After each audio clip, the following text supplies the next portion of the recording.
Very good. Anyway, I'll record here. So we should be recording, hopefully. Does it say we are? Yes. Okay. A little tip, when you do that kind of thing with essential oils, and then you take that imbibing the, or what I call imbibing the aroma, if you inhale through your nostrils to a count of 7, and then you hold for a count of 3 and exhale to a count of 7. Do that 3 times. You will definitely level off, chill. It really shifts your energy. You can do that without an essential oil. When you're feeling stressed throughout the day, it is an excellent practice. So inhale to a count of 7, hold for a count of 3, exhale to a count of 7, 3 times. Your focus totally shifts. It's a pranayama practice. That's taking in a yoga term, taking in energy through your breath. It's really energy, but it rides the air when you breathe it. So that's a great way to inhale essential oils. It's much more powerful, of course, when you're combining it with the Young Living essential oil. So just a little tidbit of a tip. This presentation is about leadership. It is about really stepping into a space of growing your team as a leader. One of the concerns that has been expressed to me, and that I share this concern, is many of us that get into this already see ourselves as a leader. Most of us are dynamic people. We're about health and well-being. We already have a following. Many of us, we have we're fitness trainers, or we're yoga teachers, or in my case, I was a clinical social worker, and I had a bit of a following. I also taught meditation, whatever else I did. I had a bit of a following when I began with Young Living. So we already see ourselves as a leader often when we begin with Young Living. My teacher taught me that in order to lead, one must first learn to follow. When I began with Young Living, I knew nothing about essential oils. I knew so little about many things, including leadership. I really didn't know anything about the way we distribute our products, network marketing. I knew nothing about that. And I knew nothing about that. So I gazed around at my upline and saw who I resonated with. Turned out of the people, the person who sponsored me wasn't into Young Living. The person who I knew in my upline through the area I was introduced to Young Living, I really didn't resonate with them in a way that I ended up resonating with Jeffrey Lewis, who is my diamond upline. So when I met him, I thought, he does this in a way that I would like to do this. So I watched what he did, and I emulated a lot of what he did. I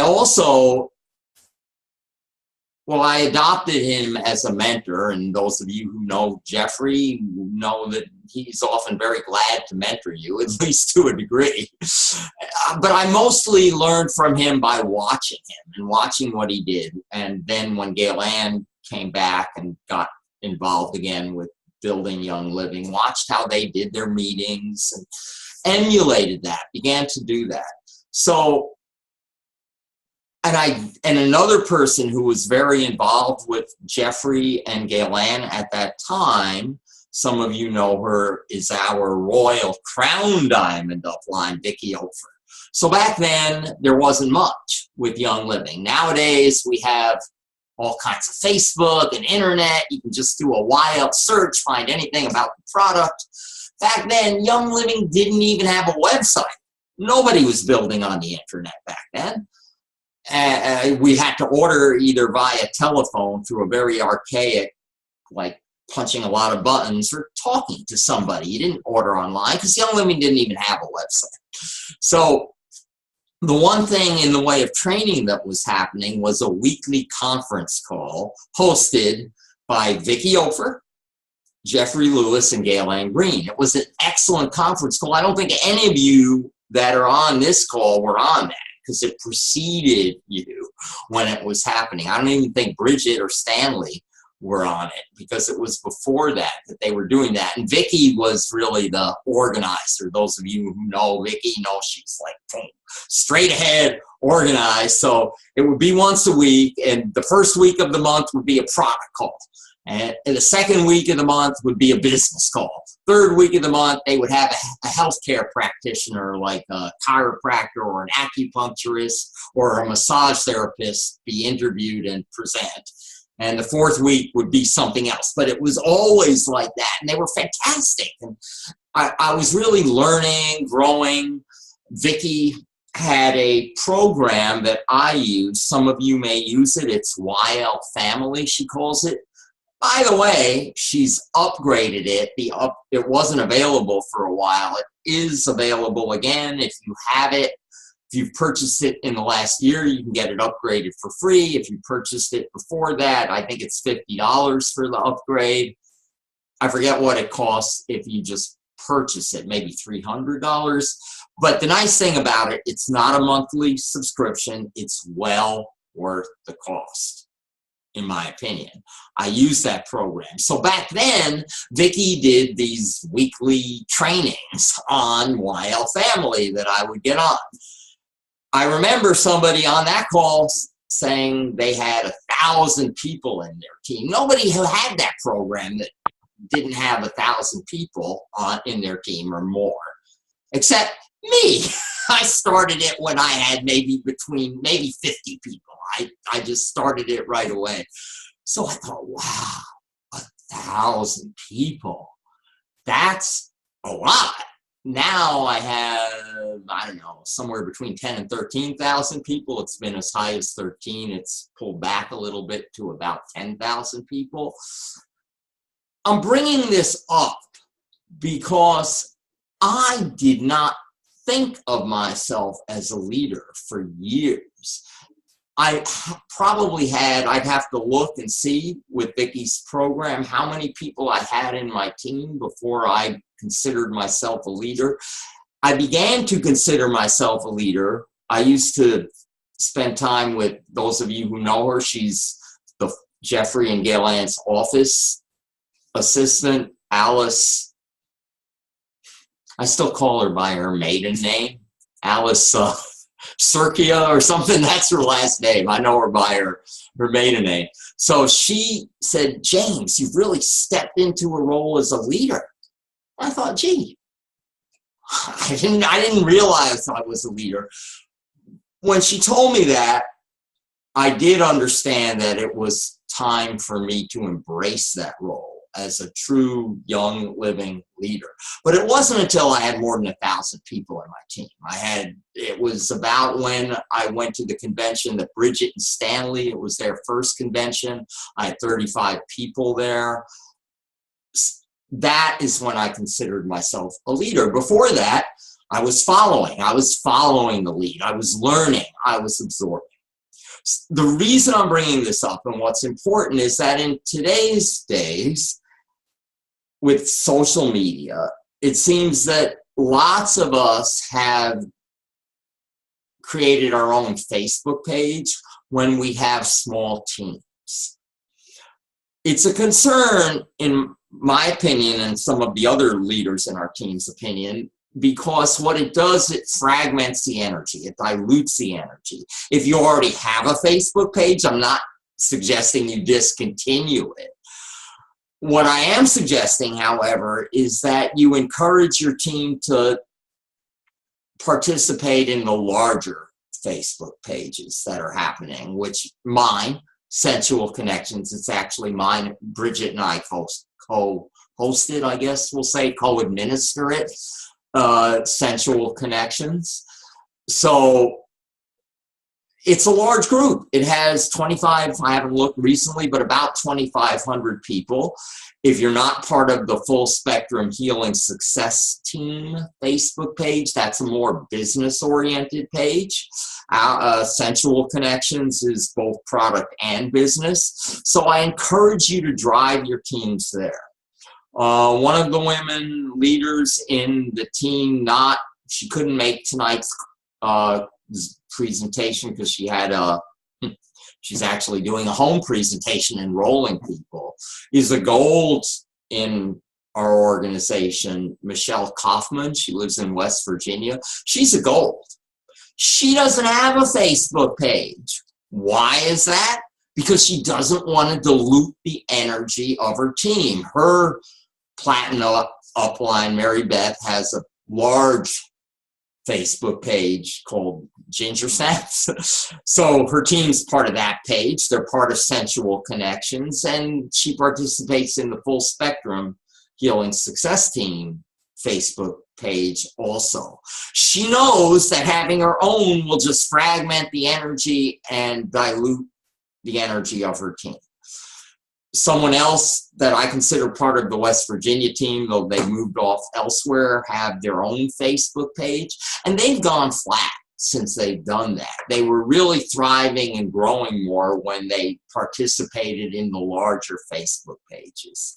So I'm not encouraging you not to step into your role as a leader, but what we want to do is keep our team energy unified and focused. When I began with Young Living, I was really, and I still am, I'm into energy. I understand how energy works. So this was before social media, before anybody was doing anything on the internet. Jeffrey and Gail Ann were doing their monthly meeting. So I would go to that meeting. I knew what I was doing was immersing myself in what I call the Shakti, or the energy of Young Living, by doing that. When I did that, I understood that that very energy would carry me and grow my business. That it wasn't me who was growing the business, it was me merging with Young Living's energy, and then the energy would make it happen. And it worked. It did. So I would go to that meeting. Back then I'd go every time they had it.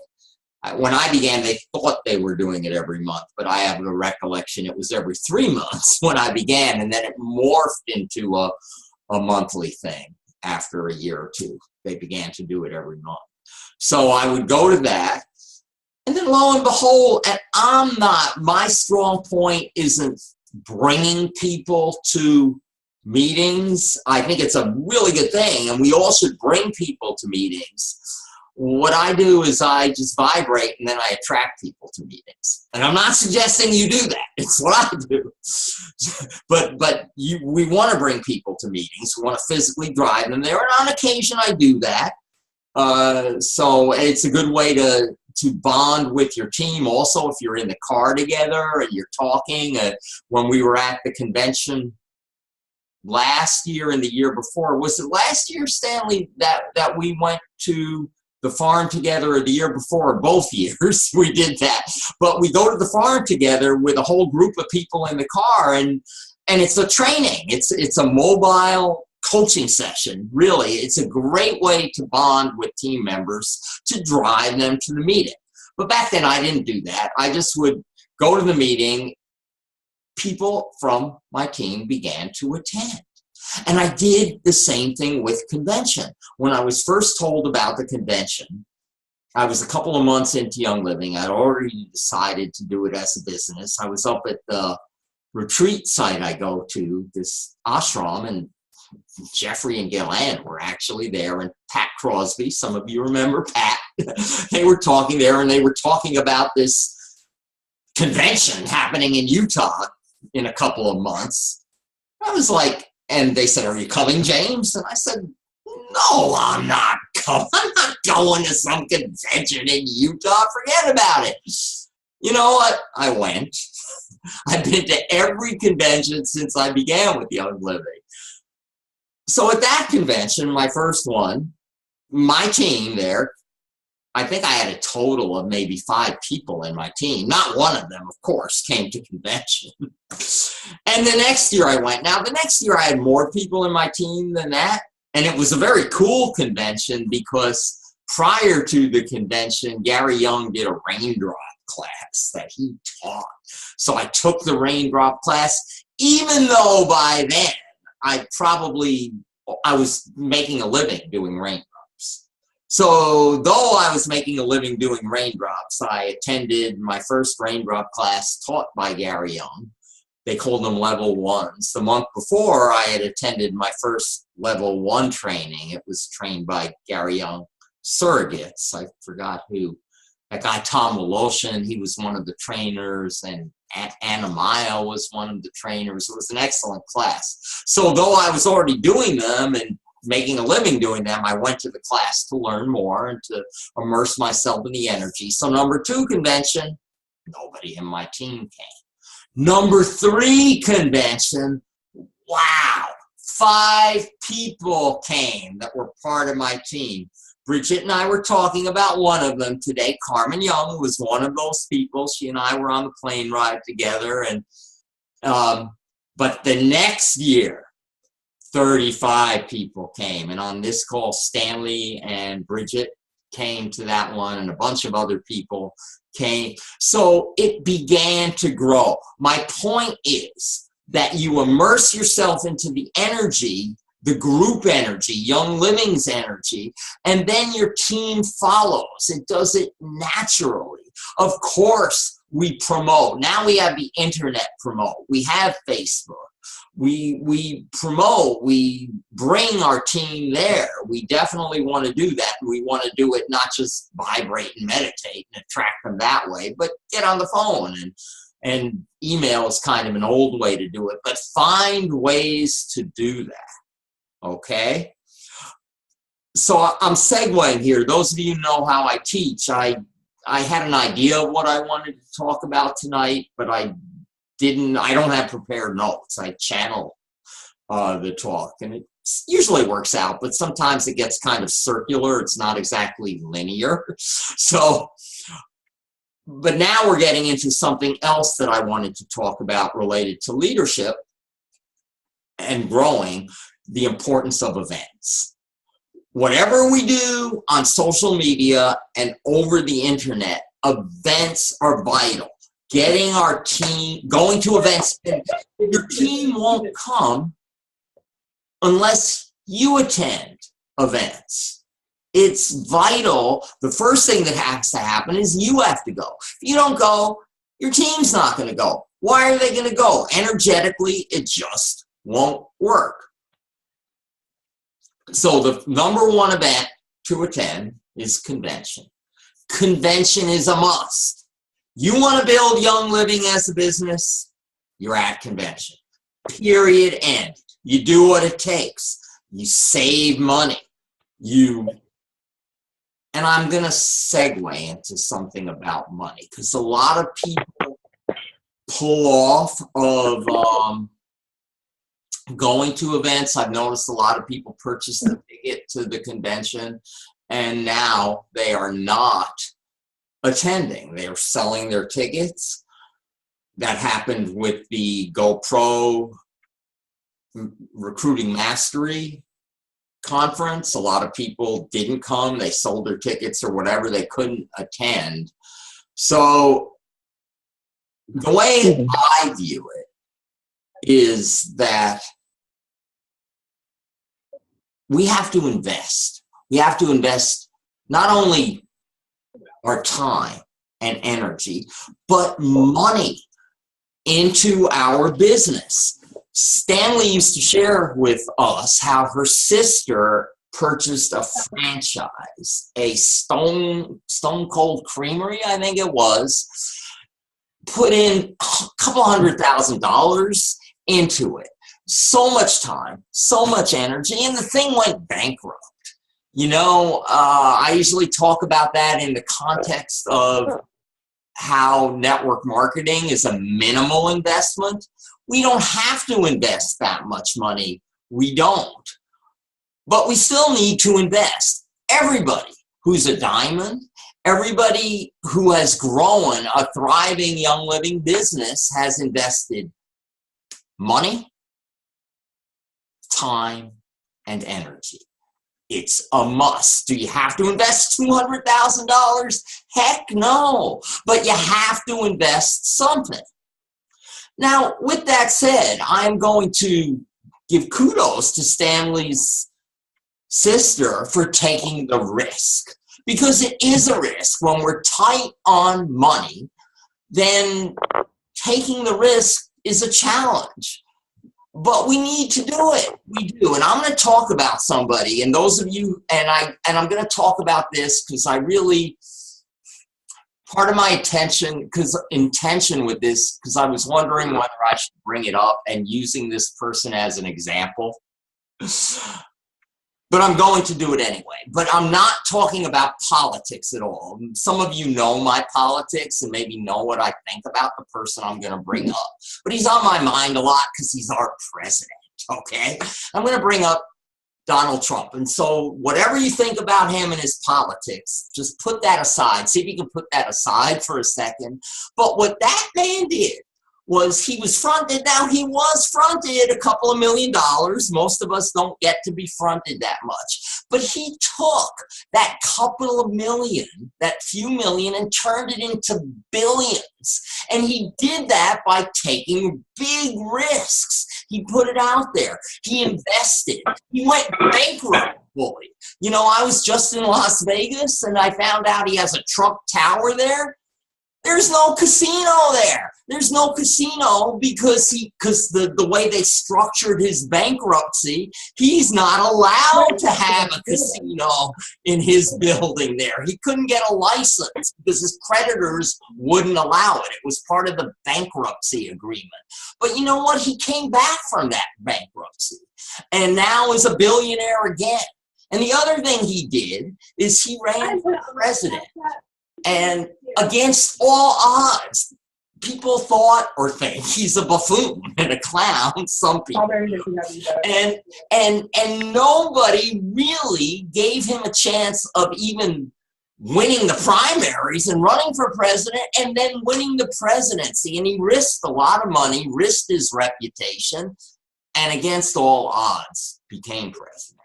And I bring this up just to illustrate succeeding with Young Living involves taking risk. It involves stepping out there. It involves investing money, time, and energy. So separating from King Donald for a second, we'll go to this guy. He invested in fracking. His name eludes me right now. But he has been a multimillionaire and bankrupt several times over, you know, because he invests money and he vibrates at a place of multi-millions. Richard Branson, who was at the Eric Worre conference, he really risked in what he did to create Virgin Airlines and become a self-made billionaire. Nobody becomes successful without investing time, money, and energy. Do you have to invest that much? No. And I'm going to bring up somebody in my organization. He's some of your maybe sponsor or brought some of you in. Randy, he's not on this call, I'm sure. But he went into total credit card debt to market Young Living online using Google AdWords when nobody else was doing that. He's the largest leg in my organization now, and he's thriving with Young Living. But to do it, he had to go into total credit card debt. He took a huge risk, and people thought he was crazy. The person who told me this was his mom. They thought he was nuts doing that. But he had a vision, he believed in it, and he was willing to put his money where, in his case, it wouldn't be where his mouth is because he doesn't talk to people much, but he was willing to put his money where his heart was and his vision was, and it succeeded. So invest in yourself. Invest in personal growth. Invest in convention. You all need to be at convention. That's a must. The next event that I encourage you to attend is the GoPro Recruiting Mastery, but I'll make an alternate suggestion. If you can only attend one Eric Worre event in a year, as a possibility, I'll suggest the Most Powerful Women in Network Marketing event. I just returned from that. Actually, I thought it was better and more powerful than the GoPro Recruiting Mastery. I was so blown away by the quality of that event. It's a bit more intimate. It's at a better venue. It's at the Mirage Hotel where the GoPro used to be. Next year it will be at the Mirage again. After that, it's going to be too big. I'm sure it'll go to the convention center. So next year would be a great year to go. These women are inspiring. To get up on stage, I was one of the handful of token men there, okay? There were really just a handful of us, sort of like Young Living, you know? So the women, to get on stage there, you have to be a seven-figure. So I'm wondering, how isn't muted out? It's not me. Why isn't everybody muted? That's strange. This person isn't. I'm going to mute them. Okay. There you go. So maybe they came on after I muted the call for everybody. I bet you that's it. So this is a learning curve for me too. So, okay. So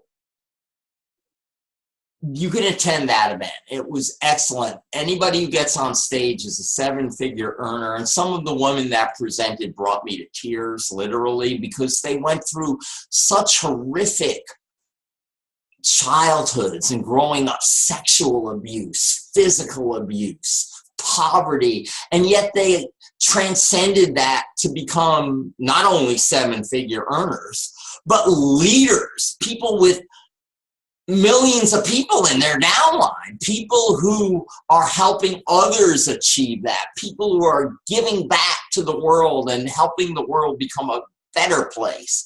It was just so inspiring. The information presented there was just excellent as well. So either attend that one or the GoPro Recruiting Mastery, or both. But if you can only attend one event a year, then Young Living's convention is the first and most important. Then there's local events. If there's no local event like Jeffrey Lewis's and Gail Ann Green's Full Spectrum meeting in your area, create your own. If you like this Zoom conference that we're having, I'll do at least one a month with our team, and you can bring a lot more team members. If we can get this to grow, I'll start doing one a month of these throughout the year minimum. So we'll do that. Let's do that. Let's create one Zoom a month where we do that, and I'll figure out a date and time. I'll get back to you on when the next one is. So we're going to do one a month of these, but you drive your team from event to event to event. That's being a leader. And if there's no event in your area, you can create one, because some face-to-face is important too, not just over the computer. So you can create your own. But if there is one in your area, like we here in New Jersey, I'm doing my monthly again this year. I'm beginning that again. And if you're in Pennsylvania once a month, you could drive to it maybe, depending on your situation. But attend the Full Spectrum one or come to my home meeting. But come and bring your team. That's the idea. That's how this grows. What I've noticed with our team as a whole, it's plateaued. Our growth is flat. I know a lot of you are experiencing this. We were booming for a while, but we're not now. I go to the Full Spectrum meeting, nobody's there. I'm there, a couple of people, that's it. We need to be attending events. And when we attend the events, then our team will attend the event. So that is a big part of being a leader. Funnel people to sensual connections. I do a monthly drawing. I did the drawing already. I haven't posted it yet. I'm not sure any of you on the call want, but I did the drawing, so I'll post that later today or tomorrow. And I'll be having the other drawing for next month, both the bi-weekly and the monthly. So there will be 2 drawings going on with different requirements for getting entries. Just get into the drawing. Even if you don't qualify to win it because your volume isn't enough, post. Because you're immersing yourself in the energy of it. And you know, if you do that, then your team members will do that. And if you read the other people's posts, you'll learn about the products. You'll get good tips. I'm always picking up good tips. When I was at the women's conference, I learned some great stuff about social media and how to do things that I didn't know before. I was wondering why I never see some people's posts. And I learned how you can see people's posts, what you have to click on and set to see certain people's posts. So, because Facebook uses certain algorithms that keep you from seeing certain people, even if you want to see them. So they really, and if you want to learn how to use social media to grow your business, I put a training, what is it called? The Social Media Mastery Program, something like that. I purchased it. It's a $500 class that I purchased, and I'm gifting it to our Sensual Connections team. Go there, take the class. I also put up there 20 meetings in 30 days. I mean, enrolling 20 people in 30 days, or recruiting, Eric Worre calls it. Take that class. And the other one, the All Access, is up there. Those are all expensive things that I purchased for the team, yet I think only a few of you are using it.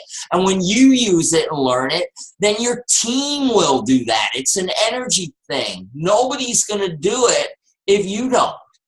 Tanya, that's my wife, reminded me. She was talking about it in the context of,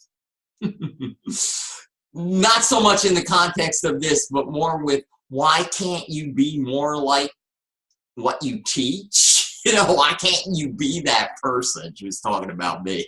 And she reminded me of the story that I often tell. Some of you have heard it. If you've heard it, repetition strengthens and confirms. That's how we really absorb teachings on a cellular level. So it's about Mahatma Gandhi, the great Indian saint who really led India to independence, and really was also the inspiration for the peaceful civil rights movement, for what Martin Luther King did to really shift. He was really the precursor to us having a black president, for that even happening in our lifetime. And he modeled the way he did politics on what Mahatma Gandhi did. So he was a great saint in India. He would see people, they call it darshan. People would come to him from far and wide just to get in his presence. And this woman came to him with her daughter. She said, "Oh, Mahatma Gandhi, my daughter eats so much sugar, it's bad for her health. Could you tell her not to eat sugar?" He said, "Come back in 2 weeks." So the woman, she didn't know exactly why she had to do that, but she left.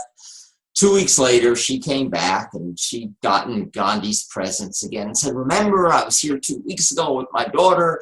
I told you to ask her not to eat sugar, and you told me to come back in 2 weeks." And goes, yes, don't eat sugar. And the woman, it wasn't easy for her to get back to him. That was back then. She didn't have a car. She had to get on a train with pigs and goats. It was really unpleasant. So she said, "Not for nothing. It was really difficult and expensive for me to get back here. Why couldn't you have just said that 2 weeks ago?" And he said, 2 weeks ago, I was eating sugar." So the point of the story is, energetically, we have to model what we intend our team to do. So for me, the most effective way to build is to do team building. I can't enroll enough people to grow my volume enough for it to be more than a drop in the bucket for any given month. Yet, what do I look at it because I do the drawing that's based on enrollments, and I'm up there generally on number 1 or 2 in the team every month.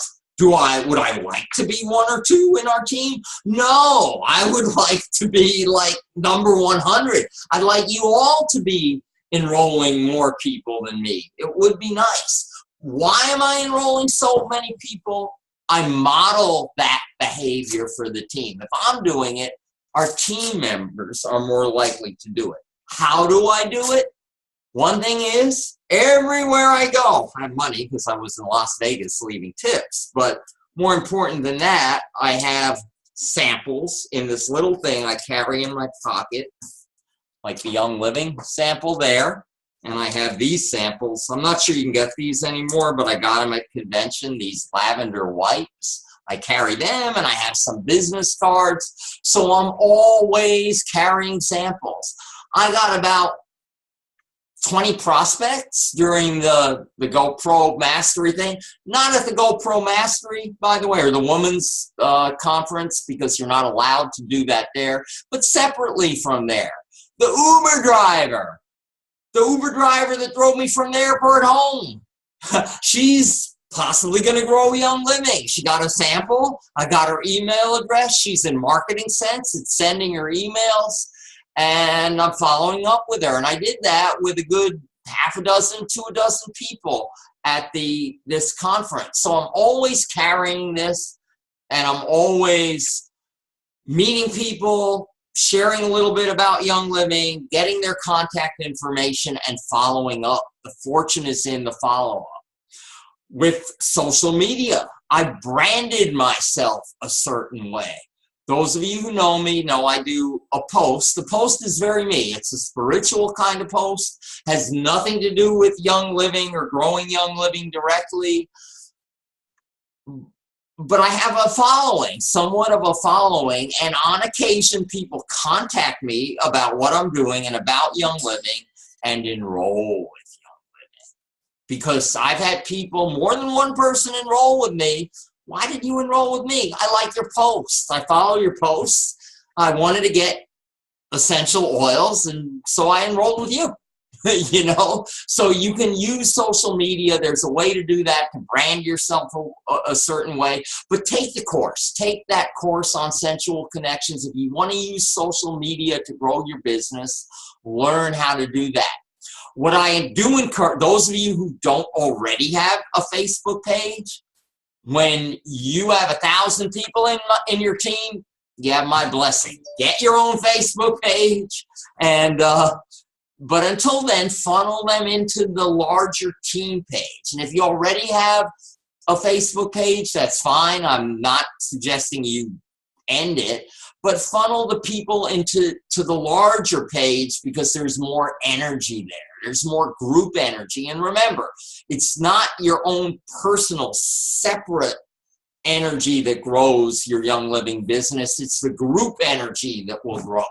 So by funneling your team into the larger group energy, the energy will grow it and expand it for you. It will. One more thing that I wanted to touch on, then I'm going to unmute you and we're going to have Q&A. Okay. This person who, Michelle is her name, the gold, has been coaching with Vicki Ofer. And Vicki suggested to her, well, the reason everything's gone flat is because we're not enrolling people. So until that picks up again, what you can do is get more people on AutoShip. Vicki recently emailed me. She did a report using her new program, has this report, the percentage of people on Essential Rewards. And my team's percentage ain't very good. You know, and she wanted to let me know that, so she did email me the stats on that. And the leg that is the least amount on Essential Rewards happens to be a leg that I'm building and managing, sad to say. And I've known for a while that I need to do a campaign in that leg to get people on Essential Rewards. So because Michelle doesn't have a Facebook page, well, she came to me to, how do I get my team on Essential Rewards? She had an idea of doing a promotion to do that. I like the idea for the promotion, but the important thing was, how are you going to communicate it to your team? You don't have a Facebook page. Anyway, most of the people involved with the Facebook page are already on Essential Rewards. So you can't do it on mine and on your other upline's Facebook page. Emails, hardly anybody looks at their emails anymore. Why not do a mailing? So I have this program. I helped her mail a postcard.